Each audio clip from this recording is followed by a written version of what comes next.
পোট্ৰি মেমদিলৈ আপোনালোক সকলোকে স্বাগতম জনাইছোঁ।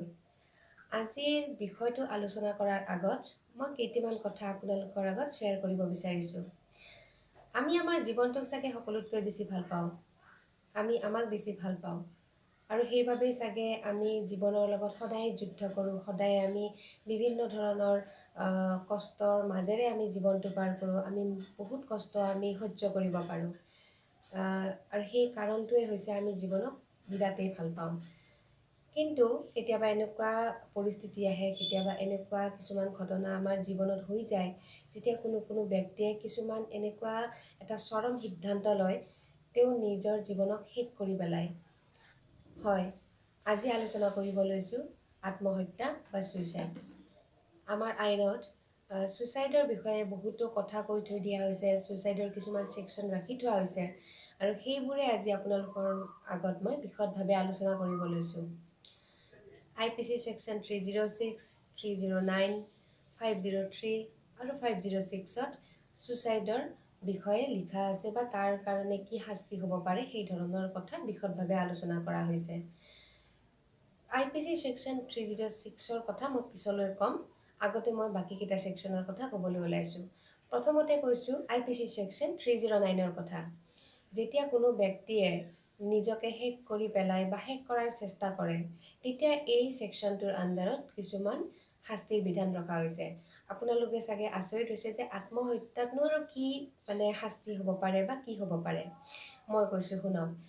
যদিহে কোনো ব্যক্তিয়ে ছুইচাইড কৰে বা আত্মহত্যা কৰে আৰু তেওঁৰ মৃত্যু হ'লেতো ঠিকে আছে, কিন্তু যদিহে তেওঁৰ মৃত্যু নহয়, তেওঁ কেনেবাকৈ বাচি যায়, তেতিয়াহ'লে সেই ব্যক্তিৰ 1 বছৰ পৰ্যন্ত জেইল হ'ব পাৰে। গতিকে এয়াই হৈছে IPC 309 ছেকশ্যনত ৰাখি থোৱা ছুইচাইডৰ প্ৰভিজন বা শাস্তি। এইবাৰ আহিছোঁ IPC ছেকশ্যন 503 আৰু 506লৈ।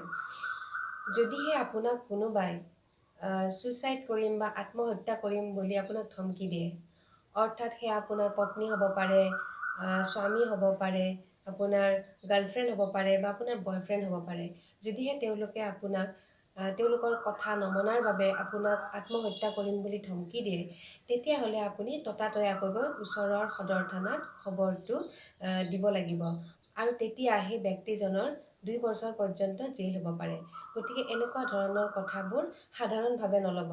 যদিহে কোনোবাই আপোনাক ছুইচাইড কৰিম বুলি ধমকি দিয়ে বা আপোনাক ব্লেকমেইল কৰে, তেতিয়াহ'লে আপুনি ততাতৈয়াকৈ গৈ ওচৰৰ সদৰ থানাত খবৰটো দিব। আৰু এই ধমকি দিয়া যিটো কাৰ্য, সেই কাৰ্যটো IPC ছেকশ্যন 503ত ধুনীয়াকৈ লিখা আছে আৰু 506ত এই কাৰ্যৰ কাৰণে শাস্তিৰ বিধানখিনি লিখি থোৱা আছে। এতিয়া আহিছোঁ সকলোতকৈ ইম্পৰ্টেণ্ট ছেকশ্যন IPC ছেকশ্যন 306লৈ। অৰ্থাৎ আপোনাক যদি কোনোবাই আত্মহত্যা কৰাৰ কাৰণে বা ছুইচাইড কৰাৰ কাৰণে আপোনাক প্ৰৰোচিত কৰে বা প্ৰভোক কৰে বা আপোনাক জোৰ কৰে, তেতিয়াহ'লে আপুনি সেই ব্যক্তিজনৰ ওপৰত বিহিত ব্যৱস্থা ল'ব পাৰে।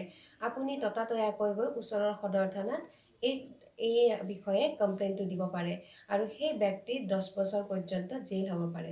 গতিকে মনত ৰাখিব, ছুইচাইড কৰাৰ কাৰণে প্ৰভোক কৰা বা কোনো ব্যক্তি আপোনাক ছুইচাইড কৰিম বুলি ধমকি দিয়া, এই সকলোবোৰ যিবোৰ কাৰ্য আছে, এই সকলোৰে IPCৰ আণ্ডাৰত শাস্তিৰ বিধান ৰখা হৈছে। গতিকে সাৱধান থাকিব আৰু সতৰ্ক থাকিব।